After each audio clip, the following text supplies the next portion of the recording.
Welcome back in. Are you hungry this lunch hour? If so, we have the perfect treat. Fred Sauceman is back with another segment of Food with Fred this month, and this time around we're talking about the Giovanni sandwich. Fred, what is the Giovanni sandwich? All right, by definition, a Giovanni is a hamburger topped with roasted red peppers in a red sauce with some kind of cheese, and in between pieces of Texas toast, which is known in West Virginia Italian bakeries as Giovanni bread. Okay, so that's where it gets the name, the Italian heritage. Is that kind of where it gets its start from? Yeah, pepperoni rolls, as you pointed out, are very well known. They were started by Italian immigrants in West Virginia in the early part of the 20th century. So they're everywhere. The Giovanni is more obscure, but it too is a symbol of Italian-American creativity and marrying the traditions of the old world with the American hamburger. Right, and so the hamburger element of it is interesting to me. Is that something that could be kind of switched out if somebody wanted to use chicken or something else as the protein? Yeah, absolutely. Right. And you know, the Texas toast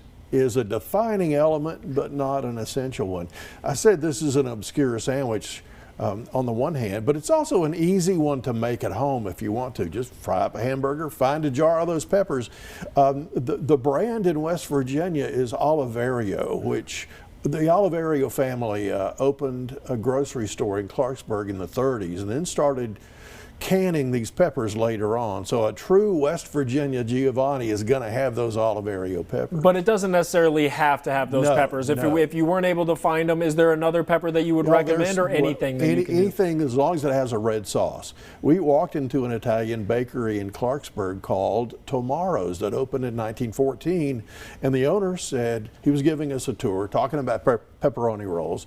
He said, now over here is Giovanni bread. I said, wait a minute. You've got to tell me what that is, because I didn't know. And he said, well, it's a pan loaf like a Texas toast that is used to make the sandwich. So he tells me about the sandwich. We find one in Clarksburg at a place called the Ritzy Lunch, which is not ritzy at all. We find them in Fairmont at Colasesano's at another place that sells pepperoni rolls, started by Italians and run by a Croatian.